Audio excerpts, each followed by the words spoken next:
Hello and welcome to a very special episode of Blastercaded Playing.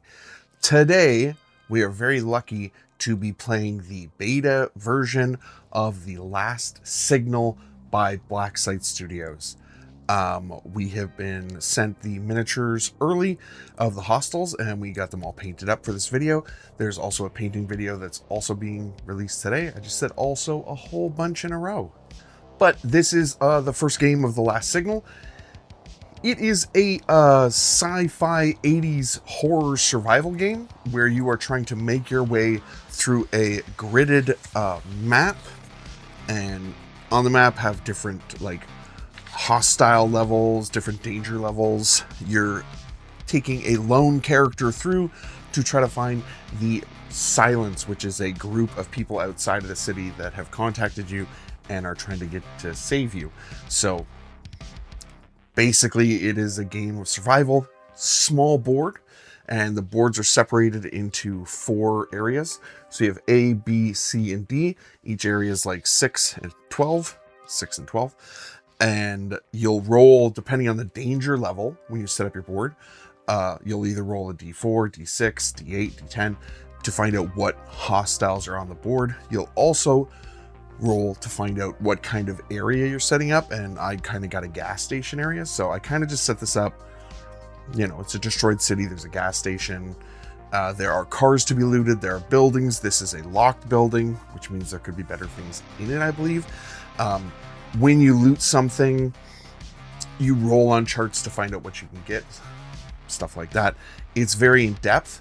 There are things you have to track, like your health, your crave, and your autonomy, because you can be killed just by being surrounded by the signal.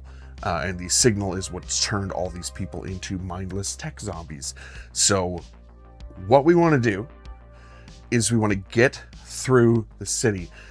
Now, they have another game called The Last Mile, which we've played on the channel, and that was normally just getting across the board. In this case, you want to find out where you want to go on the map next.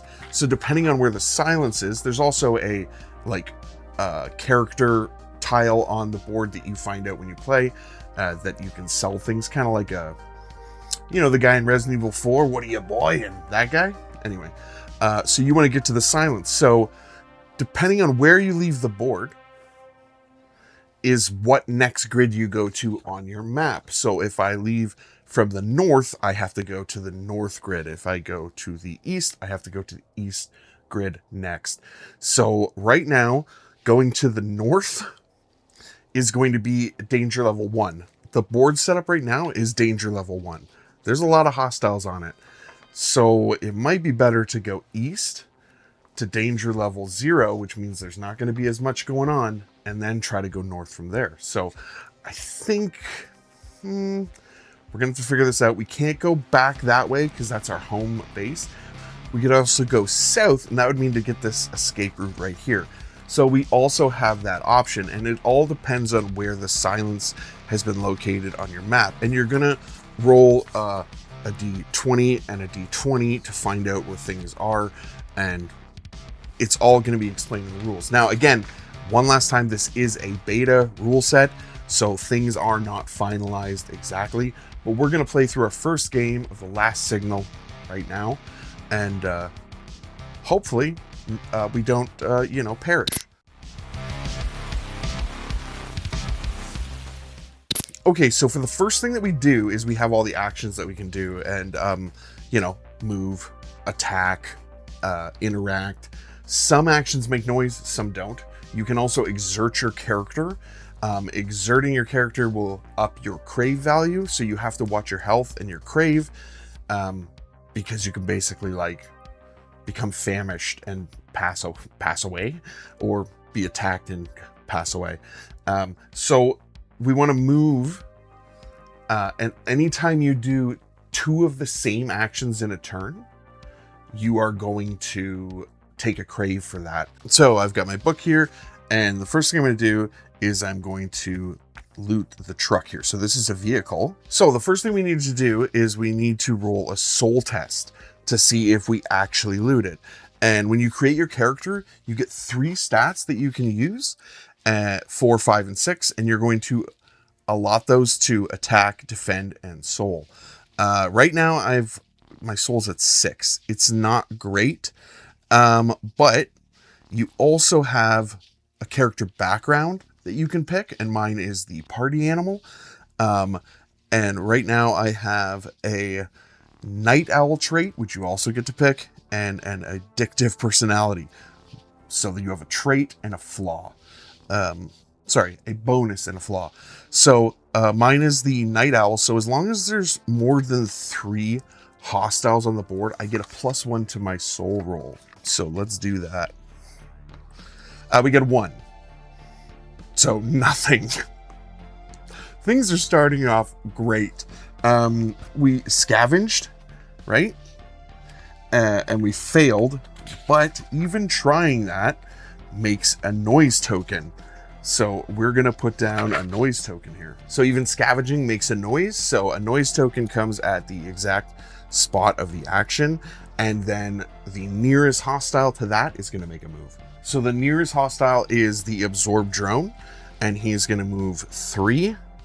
He is not going to get into range to attack. So that's nice, but he's going to get like right here, and we're obviously going to have to deal with him next turn. And he has a health of 2, and absorb drone. No, move 3. He has a signal strength of 1, but a signal strength, the range is 4 inches. So now I have to go through and move all the unalert hostiles. Okay, and that's as simply as just rolling a d10, and we're going to move them all randomly. Their move, which is 3, in those different directions. So 3. And 3. And 3. So far, we're getting pretty lucky. They're moving away. Well, we spoke too soon, didn't we? 3. Now, that one's going to be hard for me to see. I got to remember. 3. Because these guys are all on alert. So they are just kind of shambling around the city. And 3. So we want to keep them as on alert as possible. So we moved. We scavenged, failed, created a noise token. This guy is on his way over here. And once that's all done, we have to draw an event card. So we have black cards, which are just like the regular cards. Red cards, which are just the regular cards. And then we have black cards, which are Havoc cards. Havoc is going to be worse and do worse things. So anyway, we're going to draw our card right now, and it is going to be the 10 of clubs, which is a black card, which means it's Havoc. So 10 of clubs, danger 1. Havoc cards effects are dependent on the danger level of the current grid. When resolving a Havoc card, only resolve the effect for the correct danger level.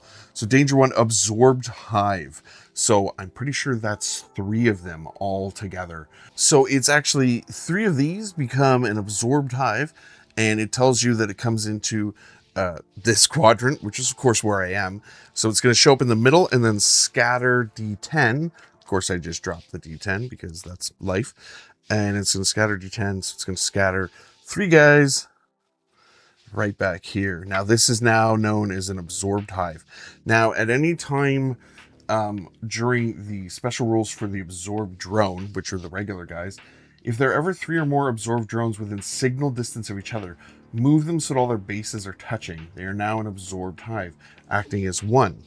So these 2 are definitely within signal distance. This guy... I don't know, because do all 3 need to be in signal distance? It's something that might have to be clarified. I'm not sure. I'm going to say because not all 3 of them are like in signal distance together, which I think is right. They don't have to be together, so they're not going to absorb. But this one now acts as like a clump, a hardened clump of zombies, tech zombies. So, or drones, as they're called here. Drones. Got to get the terminology right. But anyway, that's the first turn. So let's move to the next turn. Okay, so our turn starts, and let's be honest, the first thing I'm gonna do is attack this guy right here. Now I do have to move into base contact, which kind of, oh, I can remove this noise token, sorry. Remove those at the end of the turn. Move into base contact. I'm going to swing at him with my baseball bat. So we are looking for a 4+ on this. I don't have any modifiers right now, so it's just a 4+. We got a 4, and that does 2 damage. The drone's health is 2, so we just crushed his skull and his masking. Sure, he was a dude, and maybe removing that helmet would turn him back into a dude, but that's not the game we're playing. So he's gone. That's great. And then we're going to do all of our movements with our unalert zombies here. Sorry, tech zombies. It's going to be really hard. Drones. All our unalert drones. So I guess it's not worth showing all that. So I'm going to move them all. They're all on alert still so far. So let's move them. I also would check if I was in signal range of anything. Right now, signal range is 4 inches for the absorbed hive. So right now I'm good. I'm not within 4 inches of anyone. So let's just move these guys. Oh, and also I did make an attack action. So I do have to mark a crave because attacking is one of the things that will give me a crave. So I think actually the survivor sheet, which is really nice and laid out very good. I printed it this way instead of this way. I think that this would be really nice to laminate because your crave is going to go up and down. So I should probably laminate it because I'm just a nerd that likes to laminate things. But anyway, we randomly moved all of our zombies. These guys are desperately close to their awareness, which would then get me, but it's 4 right now. So right now we are going to draw our card. It is the 9 of clubs. Okay, so we got 2 absorbed drones. I had to put out some of these bigger base guys to do it, and this guy, who's normally a brute, but I just don't have enough drones, so I obviously need to print and paint a lot more drones. So everything has gotten really bad very quickly. So it is the end of the turn.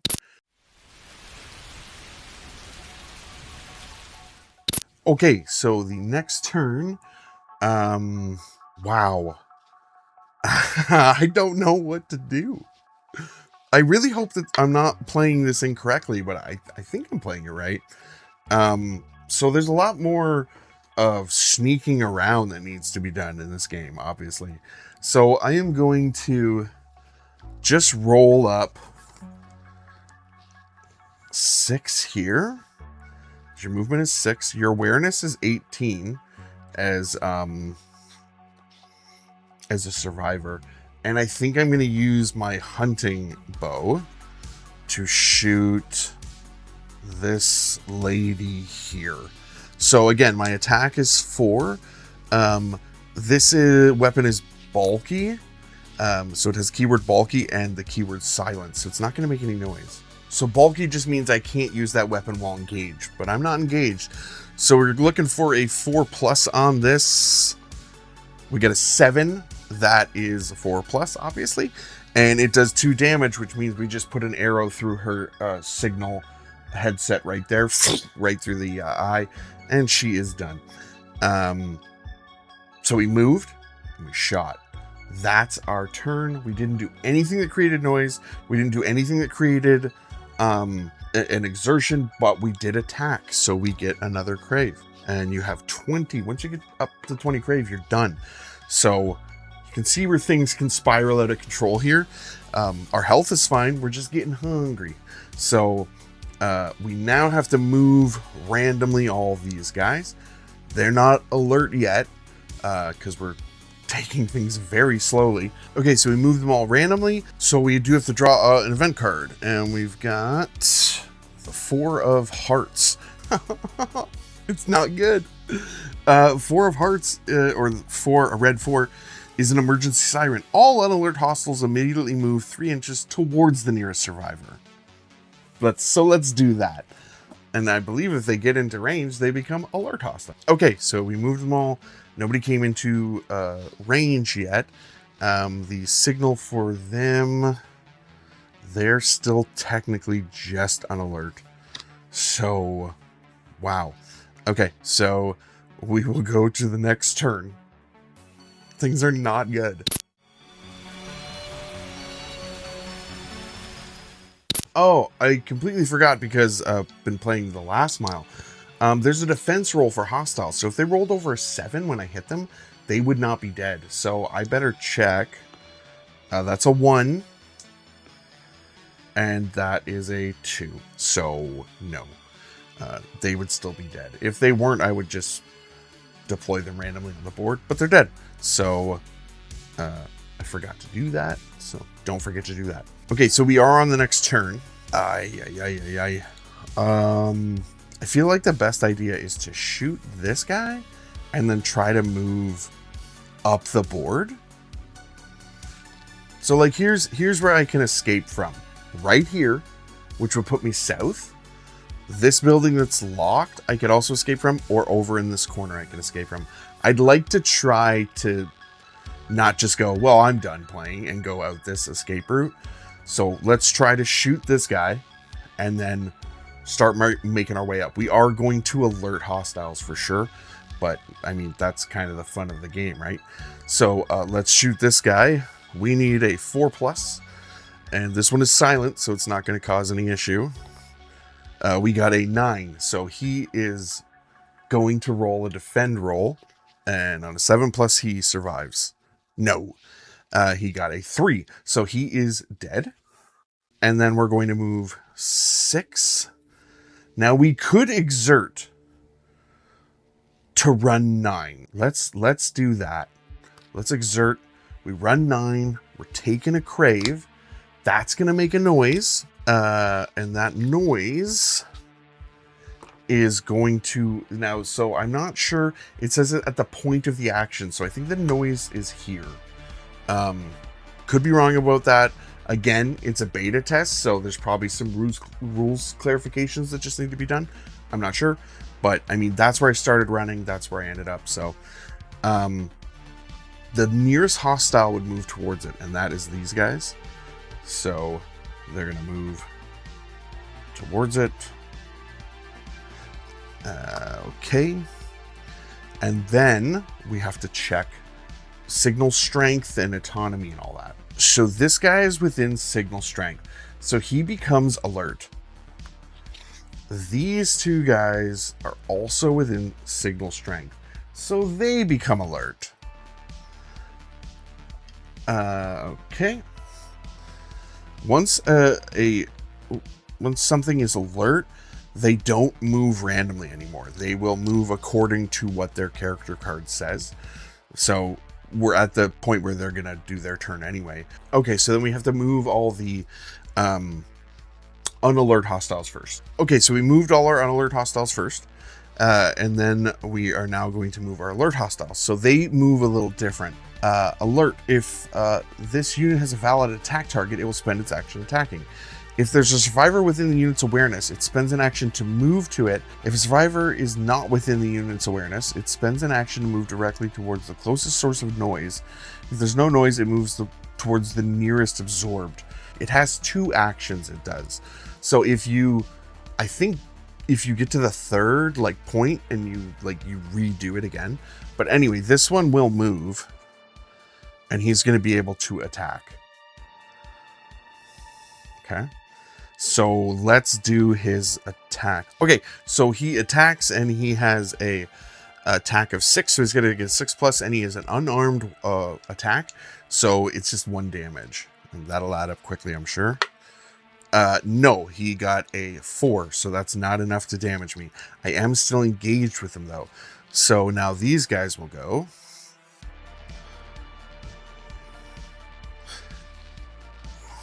They're gonna move. Do their terribleness. This guy's gonna go this way and completely block me. But that's life in the terrible drone city.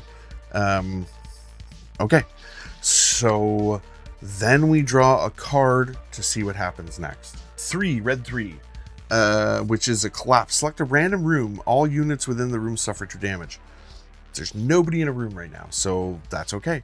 At least it's not just more terrible dudes. And I have to check my autonomy, which is, I might have had to have already done that, and I forgot.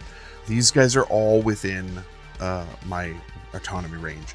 So the absorb drones with 1, and the signal for the equal to the absorbed drones within the hive. So that's 3, 5. So we got a total of 5. So my autonomy is 4. So, and they've got 5. So I take 1 crave for being equal to it and 1 for being 1 over. So every bit that you're over, you will lose stuff as well. And if it's ever more than double your crave, you're done. Or sorry, double your autonomy, you're done. So I've got 2 more, which means now I'm at 5 crave. So we got to get out of here. I don't know how we're going to do that, but we're definitely going to try. This is an escape route here. So if I can get here and unlock it, then we might be good to go. So let's go to the next turn. First thing I'm going to do, I'm engaged. So I either have to disengage, which I think they might get a wonderful extra attack on me. But regardless, I'm not doing that. I'm going to swing my baseball bat at him. Oh, it's going to make a noise. Doesn't matter. I got to do it. Swing the baseball bat. We definitely hit with a 6. So we got to find out if he takes damage. So his defense is 7. No, he does not. Sorry. Yes, he does take damage. So I mean, no, he does not defend.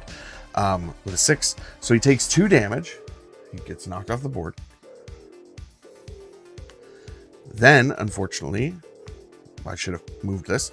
We create a noise token. Now, the nearest one is going to move towards me, which is the absorbed drone. They cannot get through.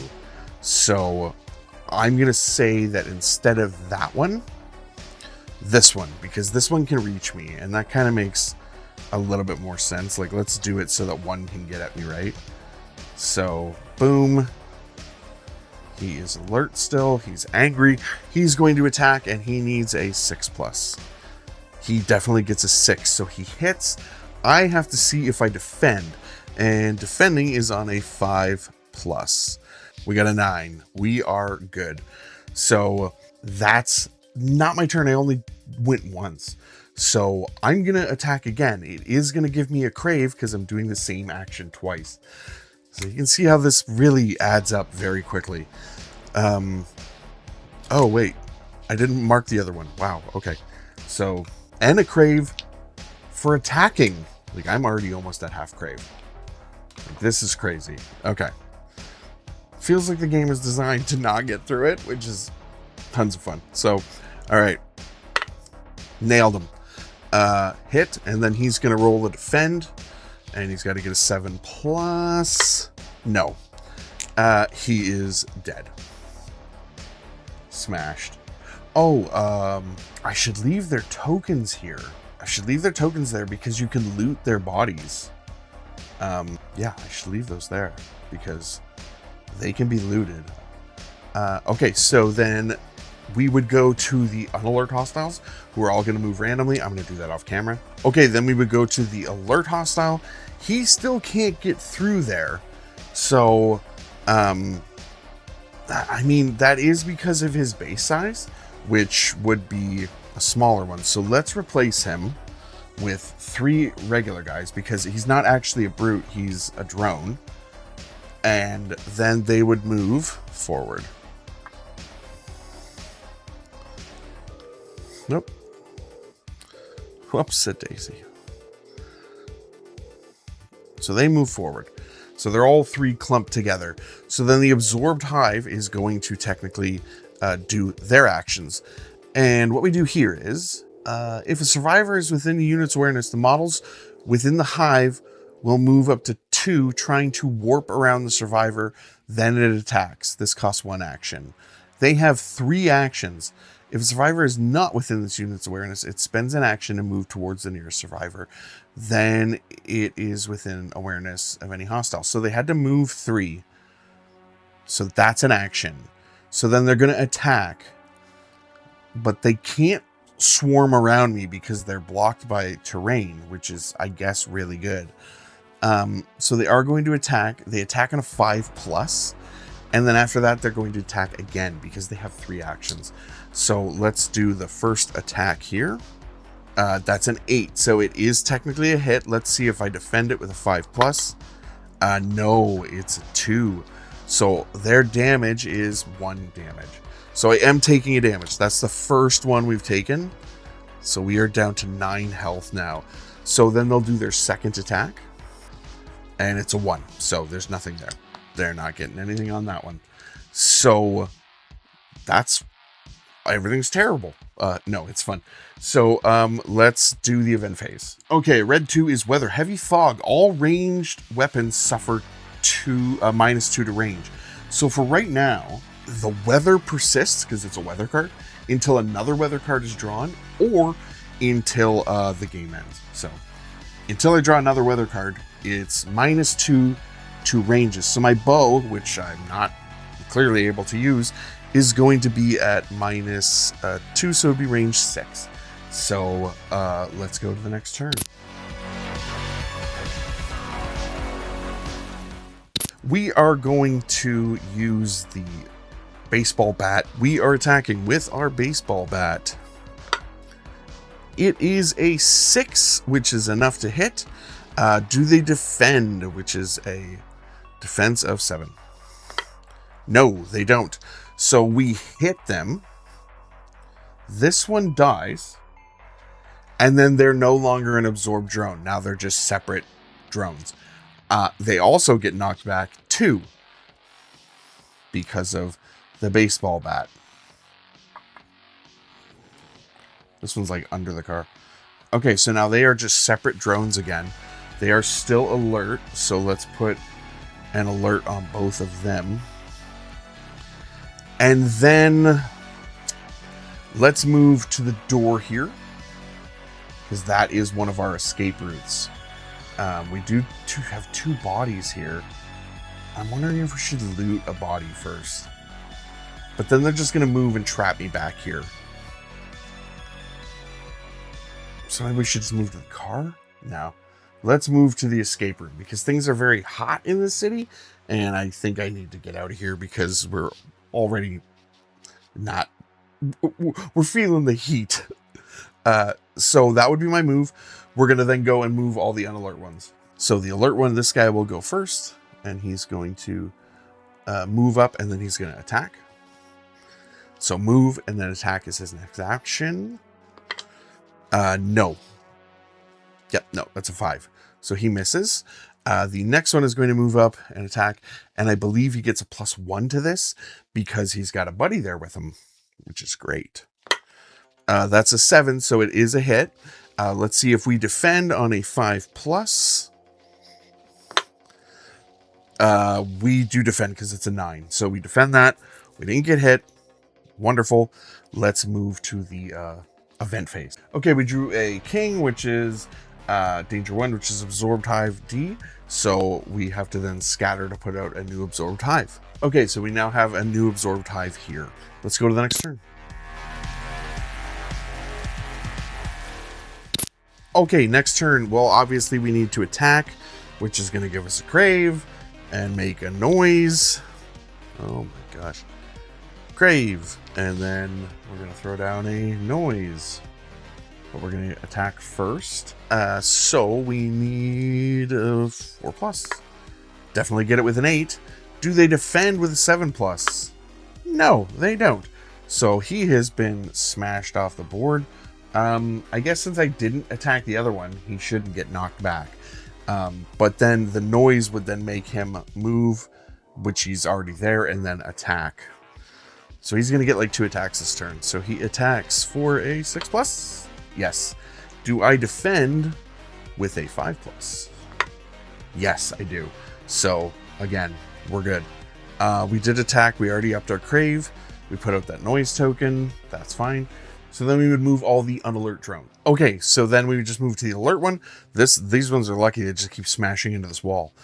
So the alert one, which is the last one I have near me, is going to attack for a 6+. He's got a 6+. Am I going to defend with a 5+? No, I'm not. I got a 4. So I'm going to take yet another damage. So this one, these guys are causing some trouble. And I haven't been checking autonomy because I have not been over my autonomy because it's only worth 1 of signal strength. So it's not something I've had to check. If it's only when you're equal to or over. So just one guy there, it's not that big of a deal. So we will then go to the event phase, and then we will, the red 3 was collapse, select a random room, all units. Well, we don't have a random room, so we're good. So next turn, we are here, and we are going to obviously baseball bat that zombie, which will give us another crave, which means we're now at half crave, and it's the first game. So obviously I need to learn how to play this better. Once I know the rules a little bit more, I'll be able to be more stealthy or, you know, not as baseball batty. So here we go. Baseball bat 4+, definitely hits. And does he defend? He does not. So he is smashed off the board. We're going to add down a sound token. Nearest zombie's going to move 3 that way. Does that make him alert? No, just barely. Okay, so then I'm going to interact with the door, which is my escape route. Okay, so I do have to do a soul test to see if I interact with the escape route, and that's a 6+. But anytime, because I'm a night owl, anytime there's more than 3 hostiles on the board, I get a +1 to this. We definitely got it with a 9+. So we crawl through our escape route, which was this building. Let's say there was a hole in the back. So we have gone north on our map, which is actually the way I didn't want to go because north is still danger 1. I really should have tried to get over here and use that escape route, but I didn't. So the next game I would play, it would also be danger 1, and we would set all that up. And there is also campaign steps that you can take. Injuries if you get damaged too much, resting and healing and stuff like that. Definitely cool. Really good vibes, like 80s horror vibes. The miniatures are great. And again, just to reiterate, this is a beta. Things might change. So some of the things I did might change by the end of it. The time the book actually comes out. So I want to thank Blacksite Studios for allowing me to do this video for them, sending me the miniatures to paint for you guys, and being able to play this early. Like, that was such a treat. And now I have it, so I can just play it. I'm actually going to try not to play it again until the book comes out. That won't happen. I'm definitely going to. So again, thanks Blacksite Studios. Also, thanks to all of you for watching. Please remember to like, share, comment, subscribe, all the YouTube stuff. And you guys have a great rest of your day. Go play.